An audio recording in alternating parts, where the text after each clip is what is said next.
Hello ladies and gents, it's Spoony Pizzas here with another Pro Evolution Soccer 2019 video, and I get asked so many times which platform should I buy PES 2019 for, so I'm going to help you out with that question.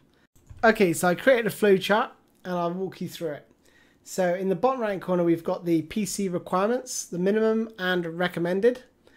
Okay, so starting from the top on my flowchart, do you own a PC with recommended spec or greater?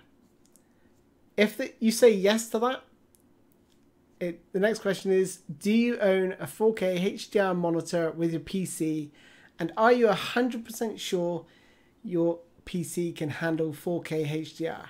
I would recommend conducting a test on the demo if you're unsure. If you said yes to both of these questions, then absolutely buy it for the PC. The positives are that there's no frame rate drops during replays.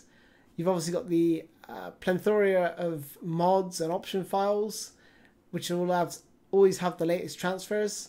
I personally dislike, here's some of the negatives, I personally dislike the controller dead zones. And what I mean by that is the sort of in between letting the analog sticks go to full lock. So, and that little bit in between. So that's what I call a dead zone, and I don't really like the feel of it on the PC as much as I do on the PS4. That's just a personal thing. Data pack releases tend to kill mods, which requires you to download the latest mod versions. So that's something to take into account, especially if you've got slow internet or you've got to go through all these adverts and stuff when you want to download. That can be a bit frustrating and annoying. And then obviously mods can be buggy and cause random crashes. So there's just a few things just to think about if you're actually going to buy it for the PC. So let's go back up to the top question. And you don't have a PC with recommended spec or greater. The next question is, do you own a PS4 Pro? Because if you own a PS4 Pro, the next question is, do you own a 4K HDR TV? If the answer is yes to that, then absolutely buy the PES 2019 for the PS4 Pro. Because this looks freaking gorgeous on a large 4K HDR TV. Some of the key considerations, I would say purchase PES Universe Gold Pack option file from their website. Absolutely highly recommend their data pack, or their option file should I say. You do get a bit frame rate drops during replays, and you will have to manually update transfers during your Master League season. So if you say, for instance, at the start of the season they'll be okay, but a little bit way down the line, what you're going to find is transfers happen, and as far as I'm aware, there's no sort of updates for that. You'd have to manually transfer them. Obviously, there's the live update within Exhibition Games, which you know, Konami pull through for you. However, the problem with that is that if you load it, you'll lose any created teams. So say, for instance, PES Universe created the Bundesliga and created all the Bundesliga teams and created all the Bundesliga faces and names, etc. You'd lose all that. So it swings and roundabouts. Going back a step, if you do not own a 4K HDR TV, then you need to decide what you're going to buy it on. We'll come back to this anyway. So if you don't own a PS4 Pro, but you own a PS4 and a PC, let's say you own both of them, with a 1080p monitor with minimum specs, then you need to decide whether you want to go down the PC route or PS4 route, or PS4 Pros as the other option might be. So the key considerations here is your TV or monitor input lag. I recommend turning game mode on for if you've got a HDR TV or TV of any sort, and turn off the motion blur. This will help you with your input lag. There's a really good site called RTings. I'll leave a link in the description below, and it tells you what your input lag is for your TV. Ideally, you don't want to be over 25 milliseconds, and you've also got the TV and monitor size to consider as well.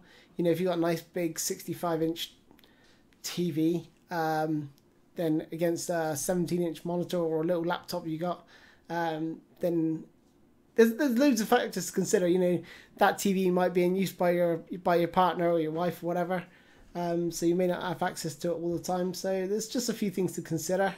Obviously, you got the mods and option files on PC, but obviously, like I said, with that comes the sort of caveats of you know, sort of buggy mods and crashes. So something to consider. Obviously manual transfers on the PS4 and the PS4 Pro. And like I say, what I would recommend is testing the demos for PS4, PS4 Pro or PC. Test them all and see which you find suits best for you. And because obviously everyone's going to have varying degrees of spec PC, so that's something to consider. If you own an Xbox One X, then absolutely, and you don't have a PS4 and you don't have a PC, then absolutely go ahead and buy the PES 2019 for the Xbox One X. The only downside is there's no option files as far as I'm aware, and this is basically Microsoft is to blame for this, not Konami. And also that means you'll have to manual entry of team names and kit colours, and obviously create your own emblems, which isn't easy. So there's that to consider. If you don't own an Xbox One X, then you can, well, hopefully you'll have an Xbox One. So, and if that's the case, then buy PES 2019 for the Xbox One. Same again, no option files available. Blame Microsoft, not Konami. And obviously the manual entry of team names and kit colours and emblems and all things like that. If you don't have an Xbox One, I feel bad for you, son. I've got 99 problems, but PES ain't one. Okay, so there we go. So just to summarise, I would say if you've got a really high-tech, high-spec PC and you've got a PS4 Pro, and say, for instance, you've got, I don't know, a 20-inch 4K monitor and you've got a 65-inch HDR TV. So they're both 4K, they're both HDR. One's bigger than the other. I mean, depends what you want to play it on. Let's be honest, if it's me and I had access to that TV all the time, then I go for the 65-inch. So there are things to consider. You know, you have to make your own judgment at the end of the day.